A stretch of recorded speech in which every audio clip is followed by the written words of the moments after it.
नमस्कार। BA second year, theory paper second, unit second, subject music. Topic है कुछ सांगीतिक परिभाषाएं जैसे वर्ण, कर्ण, गमक, मेंढ, खटका, मुर्की। तो वर्ण को किसे कहता है? गान क्रियोचिते वर्ण स चतुर्धा निरूपित स्थायी आरोह्य अवरोही च संचारी इति अथ लक्षणम। तो ये अभिनव राग मंजरी के हिसाब से पंडित भातखंडे जी के अनुसार अर्थात गाने की क्रिया को वर्ण कहते हैं। वर्ण चार प्रकार के होते हैं: स्थायी, आरोही, अवरोही, संचारी वर्ण। स्थायी वर्ण एक ही स्वर बार बार ठहर ठहर कर बोलने या गाने की क्रिया को स्थायी वर्ण कहते हैं। जैसे सा सा सा रे रे रे ग ग ग मा मा मा। तो स्थायी का अर्थ ठहरा हुआ है, मतलब एक ही शब्द को बार बार ठहर ठहर के बोलना शब्दों को, तो ये स्थायी वर्ण है। आरोही वर्ण नीचे से ऊपर तक चढ़ने या गाने की क्रिया को आरोही वर्ण का, जैसे सारे ग म प ध नि सा। तो हम आरोह का मतलब चढ़ना होता है। तो इन जब स्वरों को हम क्रम से नीचे से ऊपर की तरफ जाते हैं सप्तक में, तो ये आरोही वर्ण कहलाता है, क्योंकि गाने की क्रिया को वर्ण कहते हैं। अवरोही वर्ण तार सप्तक से मध्य सप्तक में सा नि ध प म ग रे सा, तार सप्तक से मध्य सप्तक में आएंगे, तो ये अवरोही वर्ण हो गया। संचारी वर्ण जब स्थायी आरोही और अवरोही का मिश्रित रूप मिलता है तो वो संचारी वर्ण कहलाता है। जैसे जैसे सा रे ग, आरोही भी हो जाता है, सा सा रे ग, सा रे ग म ग रे सा। तो इनका मिला जुला रूप होता है।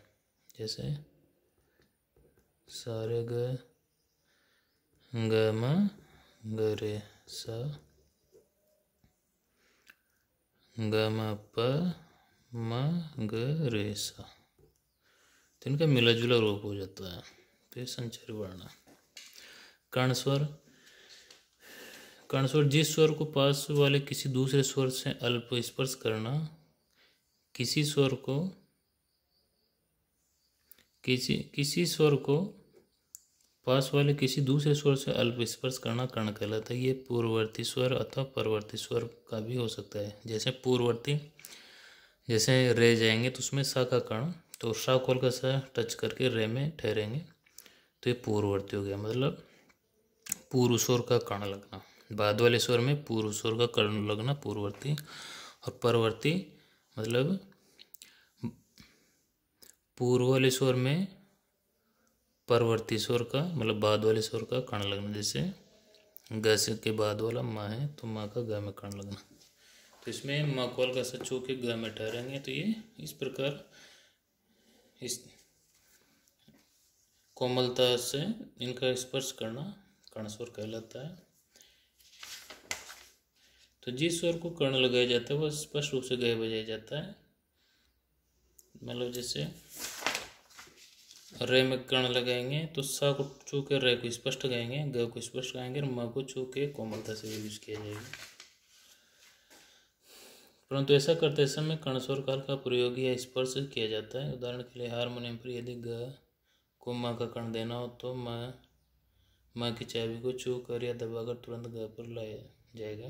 पाश्चात्य संगीत में भी कर्ण स्वर होता है जिन्हें ग्रेस नोट कहा जाता है। खटका ये कर्ण का एक प्रकार है, परंतु खटके में कोमलता का, मतलब जैसे कर्ण स्वर में कोमलता से पूर्ववर्ती प्रवर्ती स्वर को छू के मेन स्वर में ठहरते हैं, लेकिन इसमें कोमलता का भाव होता है। स्पीड तो वही होती है, लेकिन इसमें अचानक कोमलता का भाव होता है। यह अधिकतर ध्रुव पद में देखा जाता है। गमक, गमक का अर्थ है चलना। गमक को भारतीय संगीत में प्राचीन समय से महत्व दिया जा रहा है।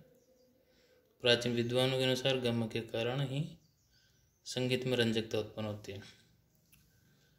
तो संगीत रत्नाकर के अनुसार स्वर से कंपो गमक श्रोत्र चित्त सुखावा, अर्थात गमक एक विशेष प्रकार के स्वरों के कंपन को कहते हैं जिसके प्रयोग से श्रोताओं के मन में सुख उत्पन्न होता है। आधुनिक समय में गमक शब्द का प्रयोग विशेष प्रकार के स्वर के आंदोलन से किया जाता है। जैसे स्वरों को हिलाते हुए जब हम गाते हैं, जो ये ध्रुपद में अधिकतर देखने को मिलता है गमक का प्रयोग, आंदोलन का प्रयोग। तो पहले तो आधुनिक समय में गमक का प्रयोग विशेष प्रकार के शोर के आंदोलन से किया जाता है, जबकि पहले या प्राचीन समय में गमक का अर्थ स्वरों के विभिन्न प्रकार के कंपन से किया जाता है। मतलब स्वरों में कंपन किया जाता था, तो प्राचीन समय में उनको गमक कहा जाता था। लेकिन आजकल स्वरों को हिलाते हुए उनमें गूंज पैदा करते हुए आगे बढ़ना, ये वापस आना, आरोह अवरोह करना, तो इसको गमक कहा जाता है। तो आधुनिक समय में एक तरीका, और आधुनिक समय में हृदय से सांस द्वारा विशेष प्रकार के कंपन पैदा कर जब स्वरों का उच्चारण किया जाता है तो उसे गमक कहते हैं। तो ये गमक निम्न स्वर से उच्च स्वर तक मींड युक्त अखंड गति से जाते समय जो कंपन युक्त ध्वनि उत्पन्न होती है, उस विशेष ध्वनि को गमक कहते हैं। ये गमक की आधुनिक परिभाषा है। तो इसमें प्राचीन में यह है कि इसमें कंपन, सिर्फ कंपन पैदा किया जाता है, लेकिन आधुनिक समय में हृदय में सांस के द्वारा विशेष प्रकार के कंपन पैदा किया जाता है, जो ध्रुपद गायन शैली में अधिकतर देखने को मिलता है। आधुनिक तो ये प्राचीन और आधुनिक थोड़ा सा अंतर है।